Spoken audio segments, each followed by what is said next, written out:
What's going on, guys? If you guys are new to the channel, my name is Jules, and today we're going to be installing the spoon calipers on the SI today. So I'm very excited about that. This car definitely needs new rotors badly. The pads should be still good. The pads are basically brand new, but I'm going to show you guys all the stuff that I have for the car, and I'm going to show you guys how to install today. So I'm excited about that. So right now I'm going to back the car up. Hopefully I don't wake up the neighbors. The weather right now is perfect. It's like early morning, 8 o'clock. So sorry neighbors, but you're gonna be mad at me, but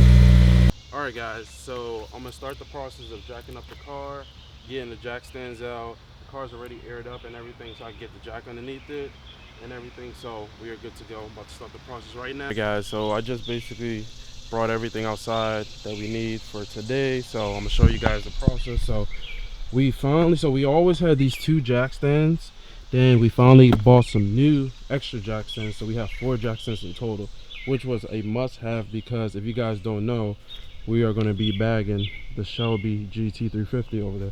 So that was a must need that we need to get this started for bagging the GT350, and we needed a torque wrench, which we have now for also bagging the GT350, and then we also needed some other mods, which that video is probably going to go up the same time as this video, where we had to get some jacking rails for the Shelby GT350 because there's really not that many jacking points, but we already installed the jacking rail so you can jack this car up at any point, which is super dope and convenient. So the process for the GT350 is going to be underway, but I'm glad we got everything now so we can finally start the process of putting the spoon calipers on there and everything. So this definitely is going to help make the job easier, take all 4 wheels off and begin the process. And of course we got our 2 jacks right here, the one right there, and then we got our 4 jack stands.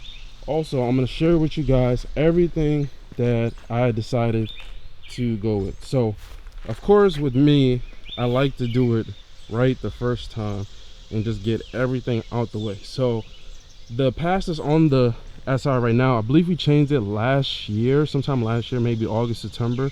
I'll have to look up the video because I made a video of installing the pads, so I know how to change out pads. But guys, I'm gonna say it now. Have I ever installed calipers before? No. Have I ever installed rotors before? No. So if I can learn to figure it out, you guys can do the same thing. So trial and error, figure things out. Of course my dad will be helping me out, and he has installed rotors before and he have installed calipers before. But this is the best part of being able to share this experience with you guys, and I'll be able to get to learn as well. So if anything comes up or I need to change pads, rotors, calipers, anything, I know how to do it. So gotta love the process of being able to do this as well. So here's all the stuff that we have. So like I just told you guys, I do not know how to change rotors, calipers yet. I know how to do pads, but that's about it. So I'm excited to be able to share this process with you guys. So what I did was, of course, my build, I know I always keep saying this, but for my build, I like doing things right the first time. Like I have a vision for something, do it right the first time, don't skip out. One and done. Like I do something one time, done. Like for example, with the spoon calipers that I have here, I did all my research on with big brake kits. So the dope part is when you go with like Brembos for this car and aftermarket, bigger brakes for this car, you got to use the specific brake pads. For Brembos, you can only use certain pads, etc., which is a pain in the butt, and a lot of the aftermarket pads kick off a lot of brake dust, so it's going to be a pain in the butt to keep your wheels clean, and your wheels are always going to look terrible and dirty, and it's going to be a pain overall, especially like of course I want to track this car, and of course most of the time this car is going to be a street car, so that's why I went with spoon calipers. Spoon calipers can fit the stock rotors and they can fit the stock brake pads, which is super dope. So that's why I went with the spoon calipers. Also, I went with StopTech's slotted and drill rotors for the front and the rear. I wanted to go with slotted, but next time I'll go slotted, but right now I decided to, hey, just go with slotted and drill rotors. They say that, which I've heard, that over time, depending the way it's rusting and stuff, the drill rotors can crack, etc., etc. But who knows if it's true. I guess it depends on if you take care of your car, how the hell you beat out your car, you don't check the drill rotors, etc., etc. But that's the one most important part. Of course, you got to keep checking your rotors, etc., etc., if you have drill rotors. But I haven't heard any crazy news about that, so I went with slotted and drill rotors. I'll probably go with slotted rotors next.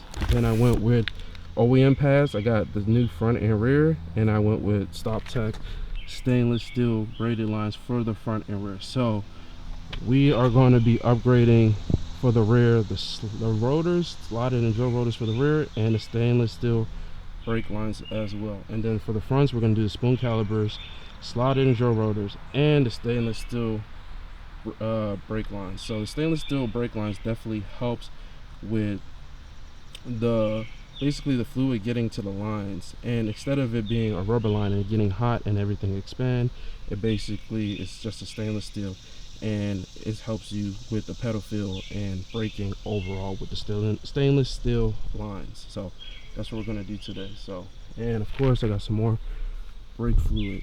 All they had at the dealership, all of them told me they just have dot 3, so that's what we're going to go with, dot 3. And then I went with this brake fluid bleeder. There's a lot of reviews on it. A lot of people use this bleeding the brakes, so I went ahead with this, and it basically hooks up to an air hose, and it makes your job really quick with bleeding the brake lines. And then this is the bottle. You fill it up, put it in the reservoir, turn it upside down, and it keeps continuing filling up the reservoir while you bleed the brakes. So these are the little attachments depending on the reservoir you have. So pretty dope. So that's everything. This is a Ryan Little production.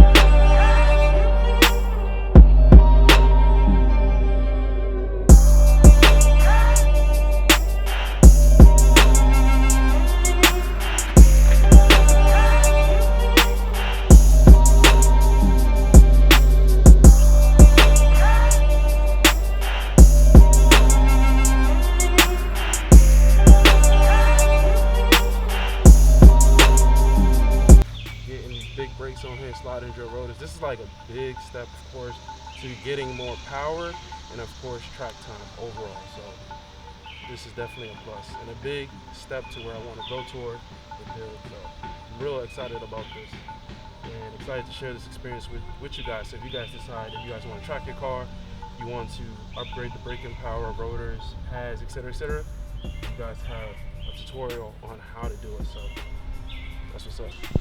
As you guys can see, bag life, you guys already know, but look at the rotors, guys. Please change your rotors.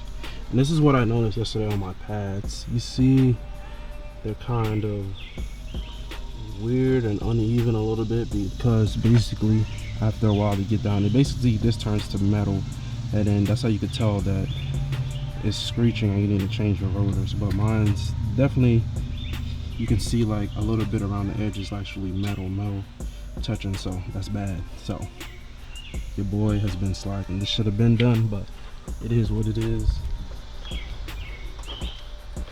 And the fronts are the same way, as you guys can see.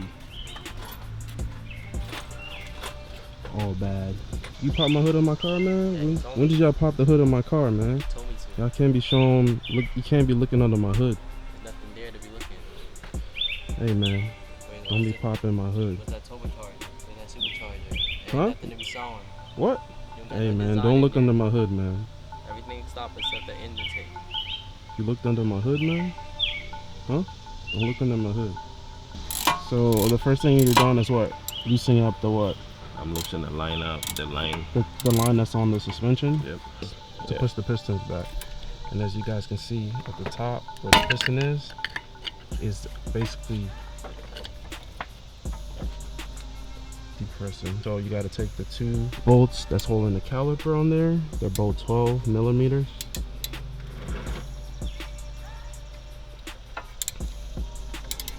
So basically the first step was pull the pads back, so basically the piston decompresses. And as you guys can see on the stock caliper, the same company that basically collab with the spoon, Nizen, makes the same stock caliper, and the logo's right there like I just showed you guys, which is pretty cool.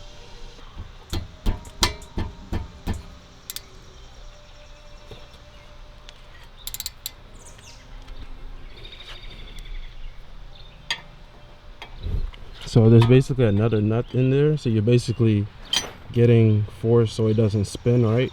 Yep. So now it's broken and loose. And guys, I'm gonna do the other side, so he's not gonna be doing all the work. So I don't want to hear you guys say I don't work on my own car.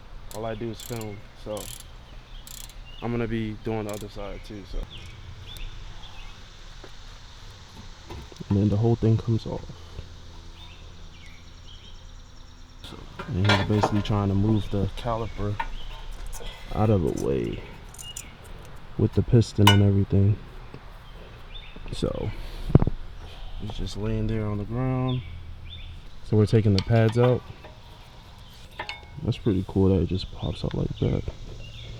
So to take the rest of the caliper off, this is 17s for the back.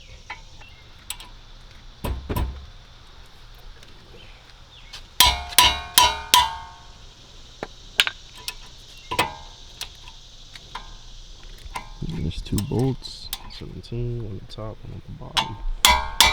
And it looks like that, it just slides off. So right now we're gonna take off the rotor and penetration oil. So you took out those 2 bolts and the rotor came off. The dust shield is exposed now. So here's all the stuff that comes with the spoon calipers. So this is the spoon caliper right here, and you got these 2 brackets, and it comes with 4 washers, and then it comes with these 4 bolts, and then you got these 4 black bolts, and then it comes with 4 more washers. And these are extra washers for the cord Integra DC2 Euro, and then it comes with for the Civic EK9, and then the other caliper right here. Also guys, these are the instructions for the calipers. These are just mainly tips as it says. So here you guys go. If you guys need a pause video or anything, you want a copy of this, there you go. And we basically, as the picture says, we have to cut this part right there so the bracket can fit, because you see the bracket won't go on in the back if the shield is here, as you guys can see.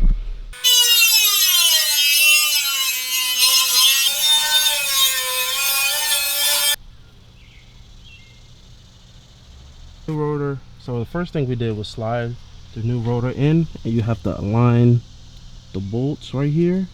Then you have to reuse those same 2 bolts to hold the rotor in place. We didn't tighten it yet, but the main thing, which it doesn't show in the instructions, is the way the bracket faces.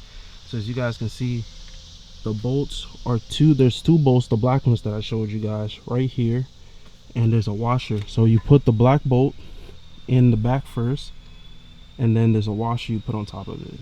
So after that, then you put the caliper on top, and the caliper screws in. But I just wanted to show you guys this part first, and the whole thing spins. I want to show you guys this part first, because in the instructions it doesn't tell you which direction that the bracket goes. So these are the bolts right here, guys. So there's a bolt right here with the washer that comes supplied, the black bolt, and then the washer that comes supplied. So these things come supplied right here, and then there's one right here where my finger is. It looks like facing this. These rotors, these Slotted&Drilled rotors do look nice from StopTech. They're stainless steel. But let's see how long it takes before they start rusting again, right? This is the torque wrench that we recently got. So by the bleeder, 53.9, and the other one, Yeah, the 108 Newton meters. There we go. Yeah. The store and got a line wrench or flare nut wrench. Basically it has a cutout end, and you basically have more ends to be able to get a better hold to turn and release the brake line hose. Well, so you're unscrewing it from the top. Yeah, just go straight down. Drip, drip. Is that the same one or is that one's different? That's the one that comes with it. That's the one that comes with it. Is it secure? So, So you gotta use the old one. nah, I guess I got to turn it the other way.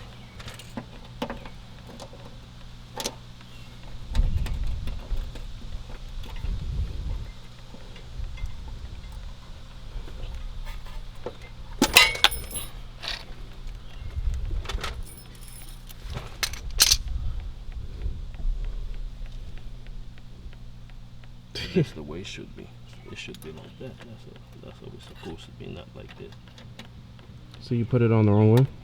It's supposed to be like this. Yeah, that's what I thought. Because if you look, it says 53.9. Yeah, but it's not gonna do 50. It's not gonna do 53.9, so we're just gonna do 54 Newton meters. You wanna do 50, like half in between. Come on. There we go. We're torquing down the bolts that's on outside the caliper on top of the bracket. So when it goes click, that means You read the amount, the pounds of the push. yeah.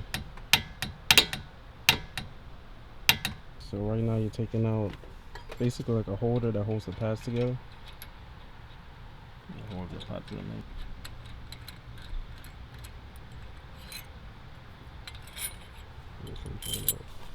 So got some new brake pads right At here. least these ones. The other thing there. Then we give in there's the grease. Hmm? No, so there's the grease. Oh, you see the grease for the backing.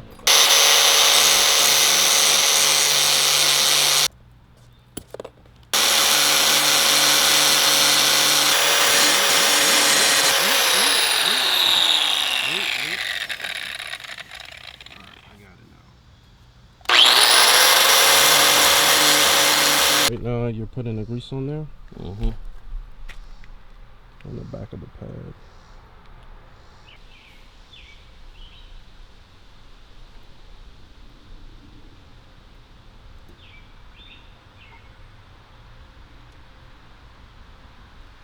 How come you didn't hear a click when you pushed yours in? Which one? This? Yeah, this the one ones in I it. pushed in, I heard a click. Yeah, it went in there. It said click. This one needs to go in there.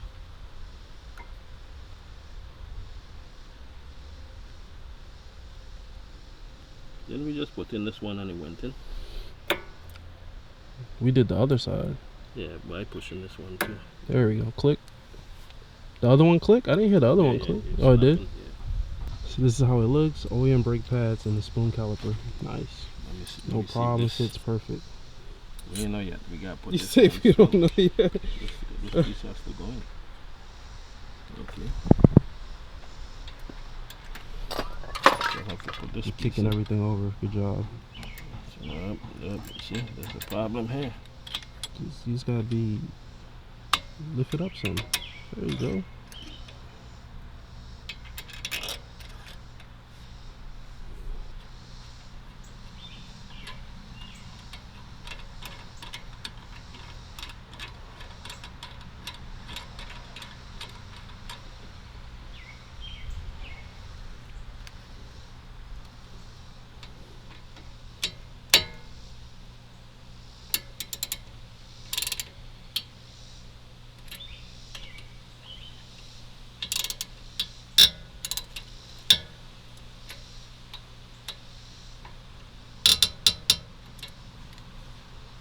That's tight enough. Don't want to break nothing. True, Jay. true. Yeah, Don't that's wanna break true. nothing. Don't tighten too much, but yeah, like, cause then if any debris and stuff too is gonna tighten it more. Yeah, that's good. There we go. Okay. Who is making that little noise?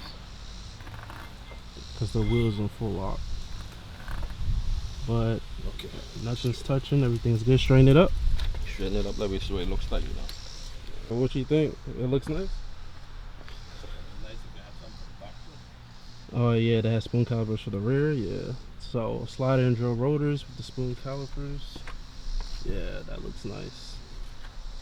And then the whole car from the side. Yeah.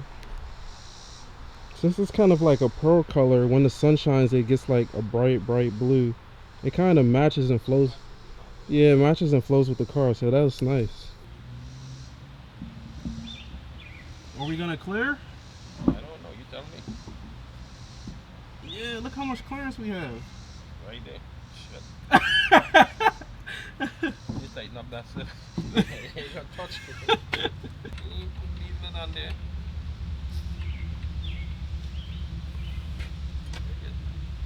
Is it touching? No? No, it's not touching.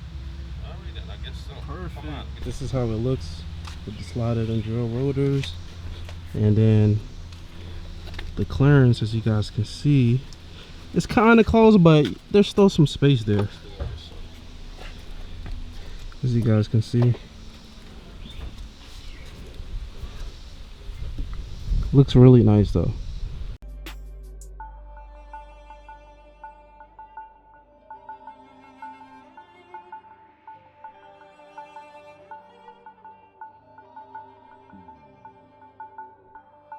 Alright guys, so we ran into some problems, so I'm gonna explain everything. So basically everything is already done, but basically I had to buy new bolts for the rotors, as you guys can see. So basically what you have to do for the rotors is basically kind of get like a impact kind of chisel tool, so you stick it in there, but you're able to basically turn it. So you got to hit it with the end with a hammer, and it basically pushes the whole rotor back, and you basically get to turn the nut. So it was basically seized, so, and it was really getting late in the day, so the bolts were basically seized. So we did one of them and the bolt stripped, so I had to go get a new bolt. So I might as well got two bolts, and he basically stripped both bolts. So all right, so basically you take off the 212s and then the 217s in the back that takes off the caliper just like the front, and basically the whole thing comes off, and then you're exposed to the rotor. And to get off the rotor, you just take off these two bolts right here, and after you take those bolts off that's holding the rotors, the whole rotor just comes on. You put the new rotor on, and then you put, of course, the nuts back, and then you basically put the caliper. Also, for your braided lines that go from here, then hooks up to, you guys probably can't see it, but there's a bolt down there where it hooks up to. It hooks up down there, and then it goes right here.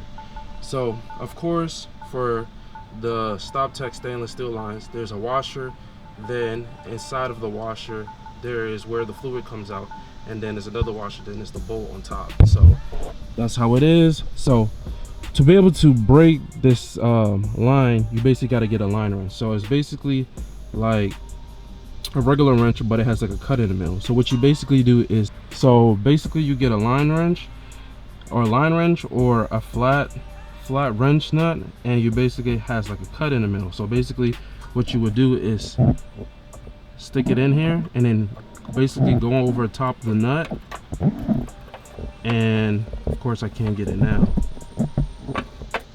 like that. So you get on top of the nut, and then of course you will go counterclockwise to break it, and then it will basically get loose, and you get another wrench right here to hold it, and basically unplug this, and of course it's going to start dripping fluid. Then you basically hook up the new stainless steel line up, and then after you hook up the new one and braid it back into the new one, you basically do all the steps you need to basically plug it in over here into basically the OEM caliper for the rears. So pretty simple.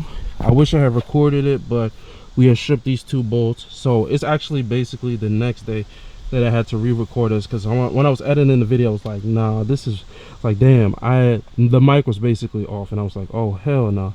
So I decided today I was going to come out here and do it. So that's the issue we ran into.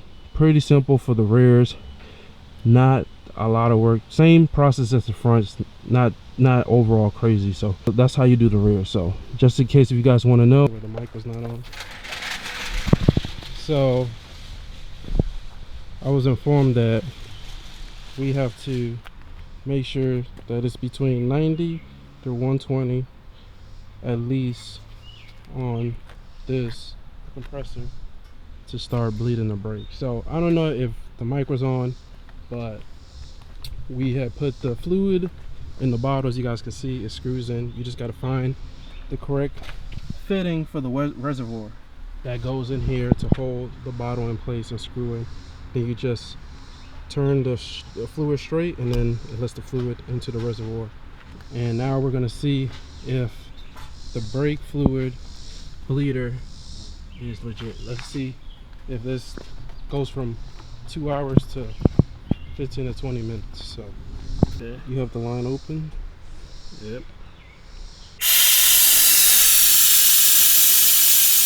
So it's air coming out of it, and it's going in the bottle. You still see air? Yeah, it's air, right? Yeah, like that coming out.